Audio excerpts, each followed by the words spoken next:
건국전쟁 영화를 봤는데 이승만 대통령에 대해서 여러 가지 오해가 있고 또 여러 가지 잘못된 역사를 배운 분들은 그것을 좌파들한테 혹은 언론한테 또 그 다음에 좌파 정권에서 이승만 대통령에 비하하는 그런 상황에서 그런 인식을 가졌던 분들은 건국전쟁 영화를 보면서 깜짝 놀랐을 거예요.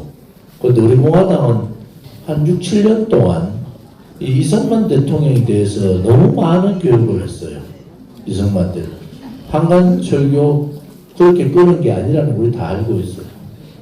이승만 대통령이 이 기본적인 그 교육개혁, 그 다음에 이 토지개혁, 그죠? 기본적인 자본주의 시장 경제를 도입하고 자유사상이라는, 자유민주주의 사상이라는 것을 들고 들어온 거 아닙니까? 근데 문제는 그 당시에 이쪽 아시아권은 거의 공산주의 사상으로 다 정리가 되는 시점에 유일하게 이제 우리 대한민국이 이승만 대통령에 의해서 공산사회주의로 넘어가지 않고 이 자본주의, 자유민주주의로 왔다는 이 대목이 굉장히 중요한 대목입니다. 미국은 조그만 대한민국의 지금 같은 경제 강국이 아니라 100불도 안 되는 나라, 이러한 GDP가 100불도 안 되는 이러한 나라에 관심이 없는 거예요. 그냥 일본까지만 자기들의 범주를 갖고 있으면 되겠다. 왜 일본이 이뻐서 그럴 게 아니고 일본은 놔두면은 또 전쟁을 치를 가능성이 있는 나라이기 때문에 컨트롤을 해야 되는 미국이. 한국에 대해서는 사실은 관심이 없어요. 그러니까 땅이 어디 있는지도 모르고 그냥 산발선을 검거가지고 대강 정리하면 되겠다. 근데 이 휴전협정 그런 상황에서 몇 년을 끄는 바람에 수많은 100만 명 가까이가 더 돌아가셨죠. 그 전쟁 땅 따먹게 하는 그 상황에서. 이런 대목에서 우리가 무엇을 얻을 거냐 하는 고민을 해야 돼요.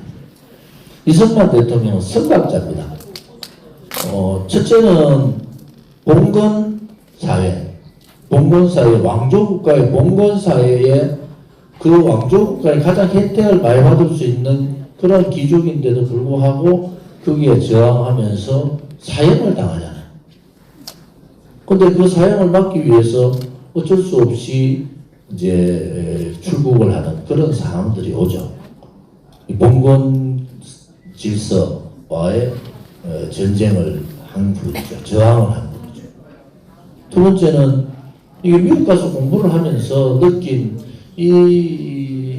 소위 자유민주주의가 뭔가 하는 확실한 신념을 갖고 계셨어요.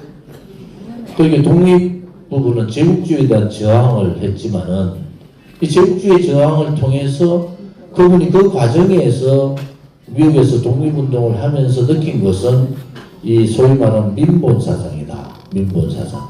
자유민주주의, 자유, 정의, 그 다음에 우리가 일반적으로 얘기하는 삶의 도리, 이런 부분들을 처절하게 느꼈던 분이다.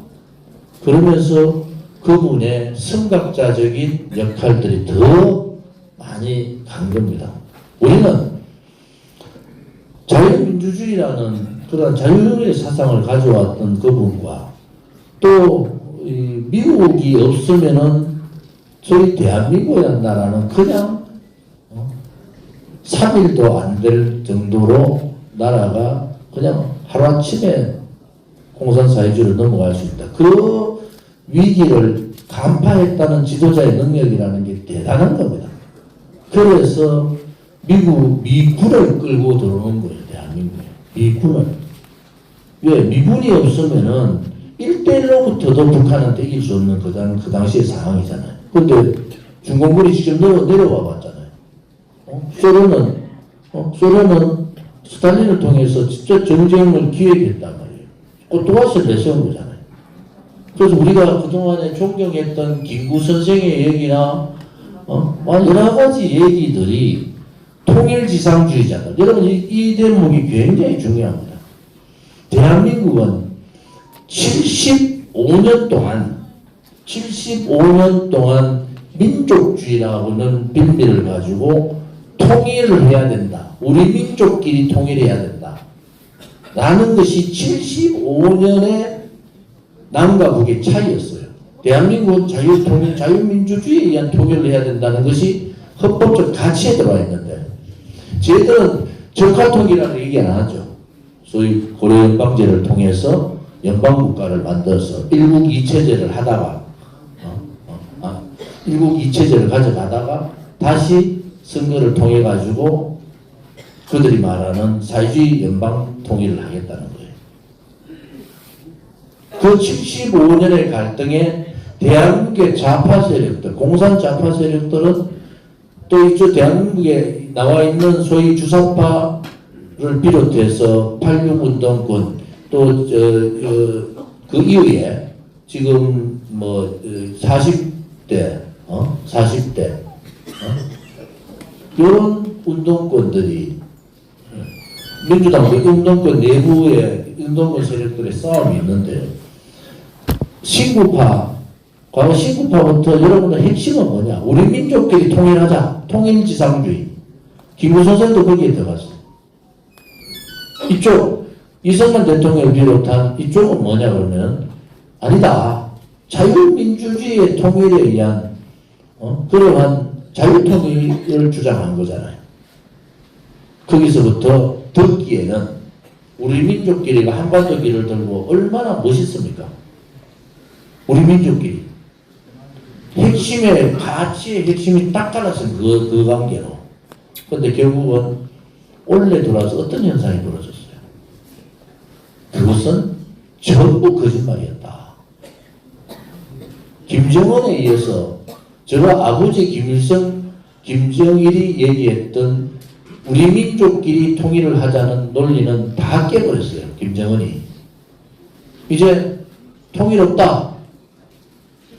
자유통일, 자기들도 자유통일, 민주통일 없다. 오로지 대한민국은 적국이다. 무력에 의해서 내가 대한민국을 잡아볼 수밖에 없다. 이거예요. 통일과 관련되는 모든 북한의 기관들이 다 없어져 버렸습니다. 그러니까 대한민국 밑에 있었던 중요한 그 우리 반국가 단체들, 통일지상주의 단체들이 지금 어쩔 줄을 모르는 거예요. 일부는 이제 범민령 같은 경우는 없애자, 없애자 이런 입장을 갖고 있는 데도 있고, 또 몇 개 단체 민화협도 있고 몇 개 단체들이 지금 우왕좌왕합니다. 왜? 통일이, 북한이 이제는 통일 얘기를 안 하는 거예요. 통일과 관계된 모든 대남 기구를 다 없애버렸어요. 지금 상황이 그런 상황이에요. 그러면은 이제 통일에 대한 논의 없어요. 우리 같은 민족, 이제 민족 얘기도 우리 민족끼리 얘기도 안 해요. 북한 방송에서 이제 우리 민족이라는 얘기가 없습니다. 한민족 얘기 다 사라졌어요. 이것은 오로지 조선민주주의인민공화국 북한하고 우리를 보고 대한민국이라고 합니다. 이제 북한에서. 또 대한민국은 다른 나라다. 다른 나라고 너희들은 우리의 주적이기 때문에 우리가 완전한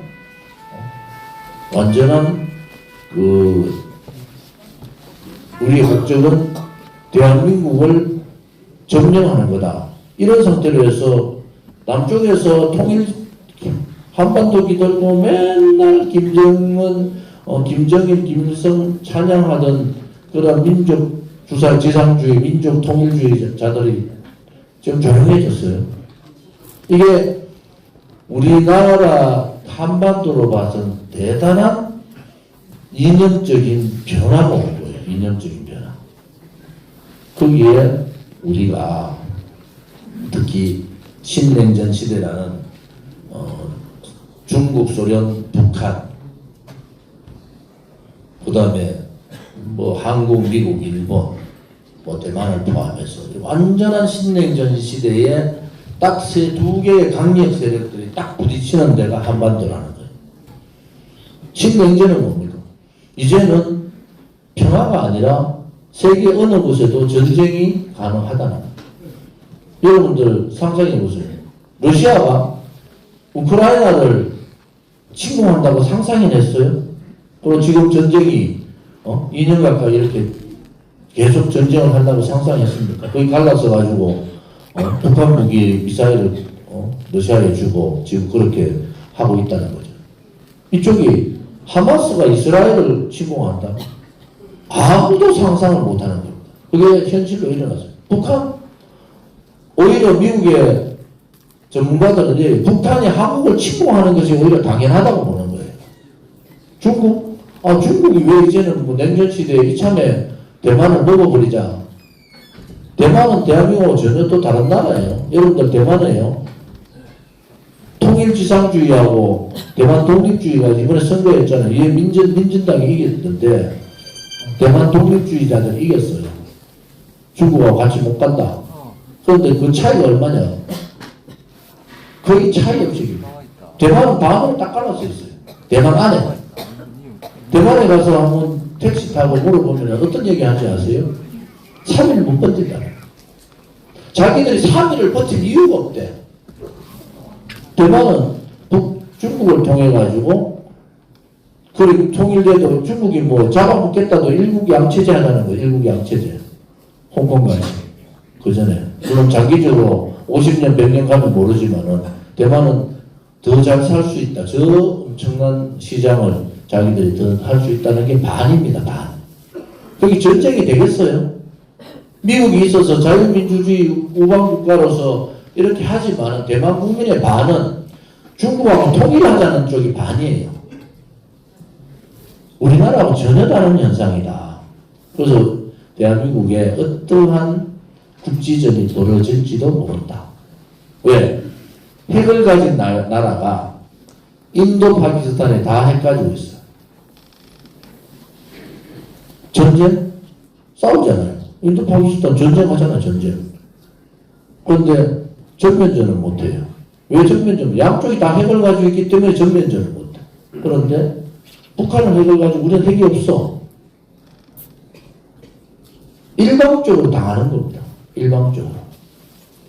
그 주한미군, 트럼프 지금 대통령 되면요, 주한미군 철수 작업 들어온다고. 군사비 정액해라.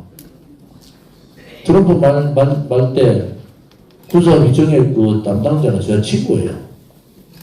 엄청 압박을 하는 거예요. 이번에 트럼프 때는 한국에도 50대 50이래. 미국은 50대 50. 딱 되면은 군사비 정액 안 하면은 주한미군 철수한다. 진짜로. 진짜로 그래 갈 가능성이 대단히 높아졌어요.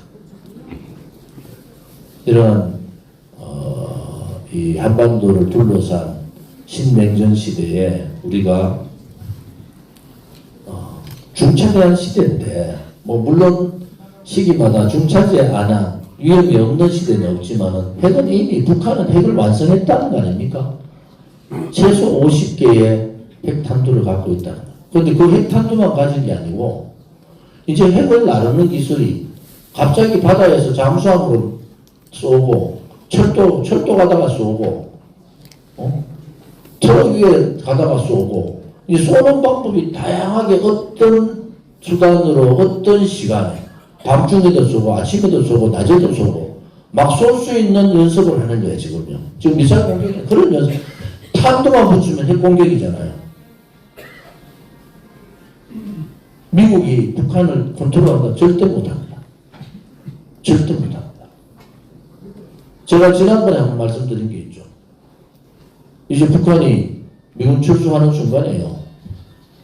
평택까지 5시간이에요. 5시간.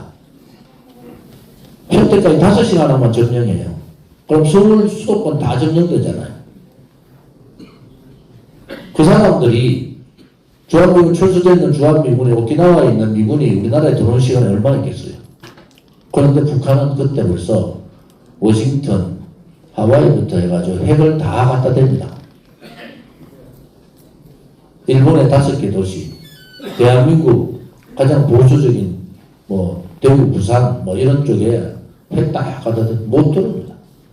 주한미군 다시 들어오는 순간에 핵을 다 갖다 댑니다. 몇 초 걸리겠어요? 평양에서 혹은 제일 가까운 개성에서 대구 부산에다가 핵 쏘는데 몇 분 걸리겠습니까? 이게 지금의 대한민국 현실이에요. 미국에서는 절대 한국에 핵 안 된다. 이런데 지금 요즘은 어떤 얘기가 나와요? 전략핵을 한국에 줘야 된다는 거야. 이제는. 전략핵을 안 주면은 한국은 하루 만에 다 초토화될 수 있다. 주한미군이 철수하는 순간에. 근데 트럼프는 주한미군을 철수하려고 했고, 그때 안보특보했던 그런 사람들이 다 증언을 했거든. 주한미군 진짜 철수하려고 했다. 이런 상황에서 우리는 22대 총선을 앞두고 있는 겁니다. 안보부분 뭐 좌파들이 지금 통일 얘기 안 하는 거, 이런 통일 얘기 지금 완전히 못합니다. 이제 좌파들은 자기들의 70년 가져왔던 이념을 뒤집어 버렸어요. 왜? 뭐 여기서 앉아가지고 사회주의다 뭐 주사파다 진짜 욕 나올 정도로 저것들이 이름을 가지고 얼마나 반통일주의자들이라고 얼마나 몰아붙였어요. 그런데 김정은 한마디에 통일이라는 게 없어져 버렸어요. 주사파를 비롯해서 여기 있는 뭐 진보당 등등등 다 통일 얘기 안 합니다. 왜? 친북 종북주의자들이 김정은의 말 한마디에 통일은 이제 없어졌어요. 그 사람들 입에서 통일이라는 게 없어요. 민족이라는 게 없어요. 그럼 결국은 뭡니까? 그 사람들은 북한의 꼭두각시에 불과했다. 북한의 지침에 그냥 따라하는 불과하다. 그들이 무슨 통일을 얘기하고, 그들이 무슨 민족 통일을 하고 고려 연방제를 얘기하는 다 거짓말, 다 거짓말이었다. 불과 한 달 전 얘기입니다, 여러분. 한 달 전 김정은 동생 있죠. 김여정이가 갑자기 대한민국을 알았어요. 그러면서 통일 없다 이렇게 선언을 해버렸어요. 이게 지금의 한반도의 문제다. 우리가 이 문제에 대해서 우리 공화당 동지들이 굉장히 예민하게 받아봐야 된다. 그래서 우리도 핵 문제에 핵을 가져야 될까 말아야 될까에 대한 우리 공화당의 입장이 굉장히 신중한 입장이었는데, 지금은 이제 전술핵을 준비해야 되는 단계다. 미국이 그러한 사항들을 정권이 만약에 트럼프로 넘어가기 전에 바이든 정부 때 그렇게 할 가능성이 대단히 높지 않느냐. 그것이 이제 우리 안보 부분에 있어서는 고민점이다 이래 보고요. 그게 이승만 대통령의 건국전쟁을 보면서 제가 굉장히 큰 울림은 뭔지 아세요? 이 엄청난 시련을 주는구나. 이 위대한 지도자, 건국을 한 건국 대통령의 시련이 돌아가신 지 60년이 지났는데도 그 시련의 끝이 안 되는구나.